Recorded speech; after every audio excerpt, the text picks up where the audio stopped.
جو بے فائدہ ہو۔ اس لیے میرے بھائیوں میری آپ سے گزارش ہے، آج سب نیت کریں، سیکھیں گے، سکھائیں گے، عمل کریں گے۔ سب کرو نیت، سیکھیں گے، سکھائیں گے اور کیا کریں گے؟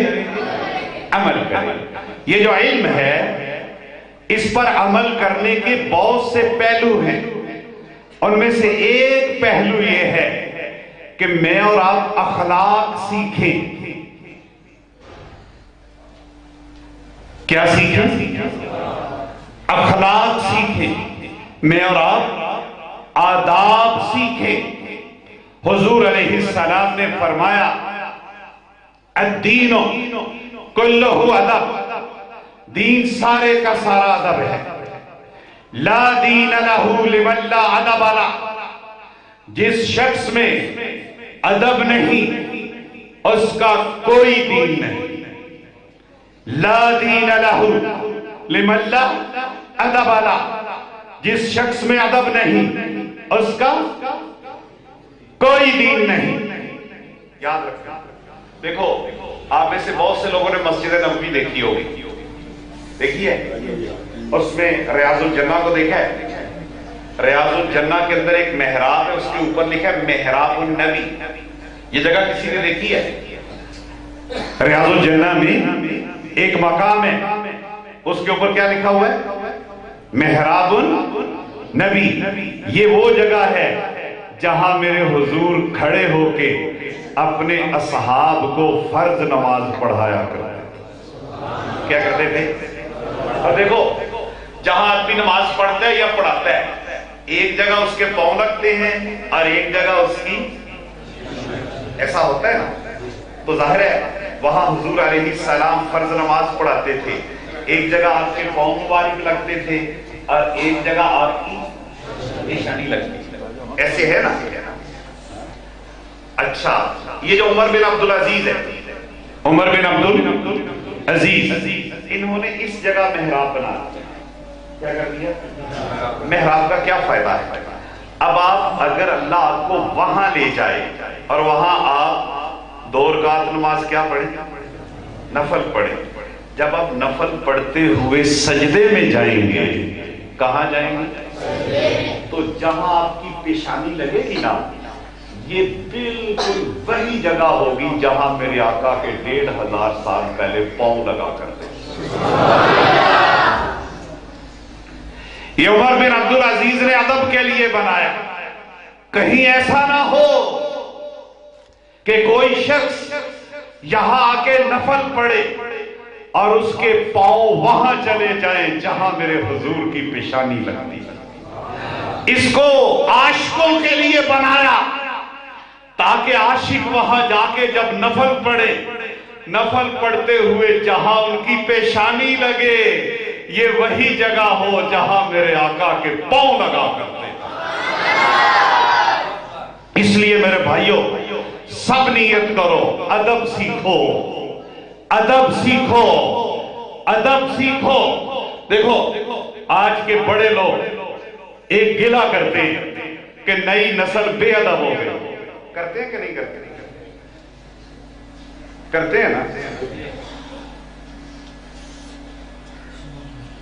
دیکھو میرے بھائیوں سمجھو، نئی نسل جو بے ادب ہوئی اس کی وجہ یہ ہے ہم نے ان کے سامنے خود ادب کا کردار پیش نہیں کیا۔ میں نے یہاں لوگوں سے درخواست کی نا، مسجد صاحب ٹیکے نہ لگاؤ، کیوں لگائے ہوئے ہیں؟ مولوی بھی بنی ہے میری، میں کہ نہیں آکڑ جاؤ، تو نوجوان نسل کیا کرے گا؟ یاد رکھنا اس نسل کے بگڑنے میں میرا اور میری عمر کے لوگوں کا قصور ہے۔ اگر ہم نے ادب والا کردار پیش کیا ہوتا ہماری آنے والی نسل کبھی بے ادب نہ ہوتی۔ اور دوسری بات جو عرض کرنا چاہ رہا ہوں، اخلاق سیکھے۔ کیا سیکھے؟ حضور علیہ السلام نے فرمایا مکارم الاخلاق من اعمال الجنہ، جو اخلاق سیکھتا ہے وہ جنت میں جانے کے گر سیکھتا ہے۔ ادب سیکھنا بھی فرض عین ہے اور اخلاق سیکھنا بھی فرض عین ہے۔ دیکھو اسلام کا حسن حضور کے اخلاق ہے۔ آپ کو پتا ہے حضور خود کتنے خوبصورت کہ نہیں تھے؟ نہیں تھے؟ تھے نا؟ حلیمہ سعدیہ کیا کہتی ہیں؟ وَلَدْتُهُ نَزِيفًا، لوگوں کے گھر بچے ہوتے ہیں تو گند لگا ہوا ہوتا ہے، میرے گھر جب محمد ہوئے تو گندگی کی علائش تک نہ، مَا بِهِ قَدْر۔ اور 8ویں دن حلیمہ سعدیہ کون سے دن؟ 8ویں دن۔ تو وہ کیا کہتی ہیں؟ وہ کہتی ہیں میں جب کمرے میں داخل ہوئی تو وہ سامنے محمد سوئے ہوئے، ابھی کتنی عمر تھی؟ نیچے سبز رنگ کی چادر بچھی ہوئی تھی اور ان کے اوپر دودھیا رنگ کی چادر تھی اور سر کھلا ہوا تھا اور اب سو رہے تھے۔ ابھی عمر مبارک کتنی ہے؟ کہتی میں قریب ہوئی، وَأَشْفَقْتُ أَنْ أُوقِظَهُ، کہتی ہے میں نے جب 8 دن کے محمد کو دیکھا تو میں بھول ہی گئی کہ کس کام آئی۔ وَأَشْفَقْتُ أَنْ أُوقِظَهُ مِنْ نَوْمِهِ، ارے حلیمہ تو اس کو جگانے آئی تھی، بھول کیوں گئی؟ کہاں کھو گئی تو؟ کہا لِحُسْنِهِ وَجَمَالِهِ، وہ خوبصورت اتنے تھے۔ فَدَنَوْتُ مِنْهُ رَوَيْدًا، میں دھیرے دھیرے پاس گئی۔ وَضَعْتُ يَدِي عَلَى صَدْرِهِ، میں نے اپنا ہاتھ محمد کے سینے پہ رکھا، جب سینے پہ رکھا فَتَحَ عَيْنَيْهِ، حضور نے آنکھیں کھولی، حضور علیہ السلام نے آنکھیں کھولی۔ يَنظُرُ إِلَيَّ، میری طرف دیکھا، اور جب میں نے حضور کی آنکھوں کی طرف دیکھا تو کیا دیکھا؟ خَرَجَ مِنْ عَيْنَيْهِ نور، آنکھوں سے نور نکل رہا۔ میں نے دیکھا، دیکھو تو صحیح یہ نور کتنا ہے، کہاں تک جاتا ہے؟ حَتَّى دَخَلَ خِلَالَ السَّمَاءِ، میں اوپر دیکھتی گئی، نور آسمانوں کی طرف جا رہا تھا، حتیٰ کہ آسمانوں کی بلندیاں نیچے رہ گئی تھی، نور مصطفیٰ ابھی بھی اوپر کو جا رہا تھا۔ دیکھو میری بات کو سمجھو، یہ کیا ہے؟ حسن مصطفیٰ۔ یہ کیا ہے؟ میں آپ کو ایک بات بتانے لگا ہوں، میرے حضور کا جو اخلاق ہے، میرے حضور کا جو اخلاق ہے، اس کا حسن حضور کے حسن سے بھی زیادہ ہے۔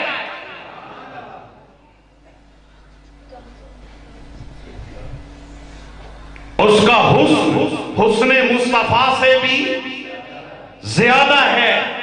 اور اس بات کو یاد رکھنا، لوگ آج جو دین سے دور ہوتے جا رہے ہیں، نوجوان جو دین سے دور ہوتے جا رہے ہیں، اس کا ایک سبب وہ دیندار ہیں جن میں دینداری تو ہے، اخلاق نہیں ہے۔ اور اخلاق کی اتنی زیادہ اہمیت ہے کہ حضور علیہ السلام کو اللہ تعالیٰ نے فرمایا وَبِمَا رَحْمَةٍ مِّنَ اللَّهِ لِنْتَ لَهُمْ، اے میرے پیارے نبی آپ پر ہمارا کرم ہے کہ آپ نرم ہیں۔ کیا ہے؟ لَوْ كُنْتَ فَظًّا غَلِيظَ الْقَلْبِ لَانفَضُّوا مِنْ حَوْلِكَ، اگر آپ کا دل سخت ہوتا، آپ کی زبان میں تلخی ہوتی تو آپ کے چاروں طرف غلاموں کا جرم نہ ہوتا۔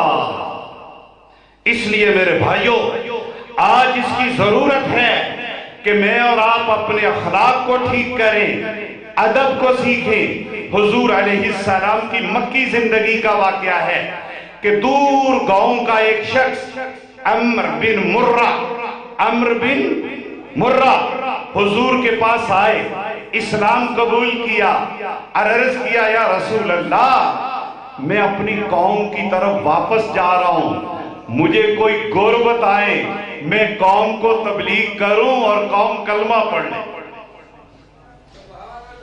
قوم کو تبلیغ کروں تو قوم کیا کرے؟ کلمہ پڑھ لے۔ تو حضور نے کیا فرمایا؟ علیک بالرفق، نرمی اختیار کرو۔ کیا اختیار کرو؟ پہلے یہ فرمایا کیا اختیار کرو، پھر فرمایا وقول السدید، بات سیدھی کرو۔ لیکن بات سیدھی کرو سے پہلے کیا فرمایا؟ نرمی اختیار کرو۔ پھر فرمایا وَلَا تَكُنْ فَظًّا، سخت مزاج نہ بنو۔ پہلے فرمایا نرم ہو جاؤ، پھر فرمایا سخت مزاج نہ بنو، درمیان میں کہا بات سیدھی کرو۔ ہم نے جہالت میں ڈوب کر کیا جملہ مشہور کر دیا ہے؟ جی سچ ہمیشہ کوڑا ہوتا ہے، کیونکہ ہمارا اخلاق گندا ہے نا، اخلاق ٹھیک نہیں کرنا، سچ کو گندا کر دیا کہ سچ ہمیشہ کیا ہوتا ہے؟ سچ بولنے کا طریقہ بتایا۔ پہلے کیا بن جاؤ؟ نرم ہو جاؤ۔ پھر فرمایا سیدھی بات کرو۔ پھر فرمایا سخت مزاجی چھوڑ دو۔ وَلَا تَكُنْ مُتَكَبِّرًا، تکبر چھوڑ دو۔ وَلَا حُسُودًا، حسد کرنا چھوڑ دو۔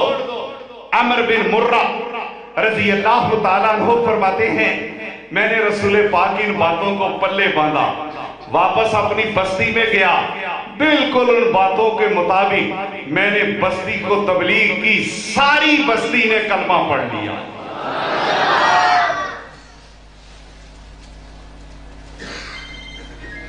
ساری بستی نے۔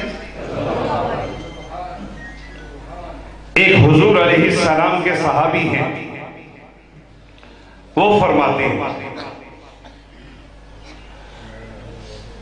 انہوں نے نبی کریم علیہ السلام کا کلمہ پڑھا، بدر میں شریک ہوئے، پھر احد میں شریک ہوئے، بدر میں شریک ہوئے، پھر احد میں شریک ہوئے۔ اور جب احد میں شریک ہوئے تو ایک موقع پہ رسول پاک نے فرمایا آپ میں سے کون ہے جس کو لڑنے کے لیے میں اپنی تلوار دوں؟ سب کھڑے ہو۔ آپ نے دوسری بات فرمائی کون ہے جو اس تلوار کا حق ادا کرے گا؟ سب کی گردنیں، پتہ نہیں نبی کی تلوار ہے، اس کا حق کیا ہوگا؟ یہ کھڑے ہو کہا یا رسول اللہ آپ کی تلوار کا حق کیا ہے؟ فرمایا مسلمان ہوں تو کبھی باہر نہ نکلے، تلوار کبھی میان سے باہر نہ نکلے، اور کافروں سے لڑائی ہو تو کبھی میان میں نہ ہو۔ یا رسول اللہ مجھے دے، میں اس کا حق ادا کیا۔ سرور کائنات کا وصال ہوا، خلیفہ بن گئے حضرت ابو بکر رضی اللہ تعالیٰ عنہ۔ ان کے زمانے میں اس زمانے کے مرزیوں کے خلاف یمامہ، یہ جو موجودہ ریاض ہے، ادھر ایک جہاد ہوا، یہ اس جہاد میں بھی شریک ہوئے، زخمی ہو گئے شدید، وہاں آخری نیچے پڑے ہوئے تھے اور میدان جنگ میں آخری سانس لے رہے تھے۔ کیا کر رہے تھے؟ آخری سانس لیتے ہوئے ایک بات فرمائی، میں وہ بات کہہ کے اپنی بات ختم کرنے لگا ہوں، اب سب نیت کر لو اس پہ عمل کریں گے۔ ما من شیء اوثق عندی من اثنتین، میں نے اپنی زندگی میں جتنے نیک کام کیے، میرے دو کام ایسے ہیں جن کے بارے میں مجھے یقین ہے کہ اللہ مجھے ان کا اجر ضرور دے گا۔ کتنے ہیں؟ پہلا کیا بتایا؟ پہلا یہ بتایا میں نے جب سے کلمہ پڑھا ہے اس کے بعد آج تک فضول بات نہیں کی.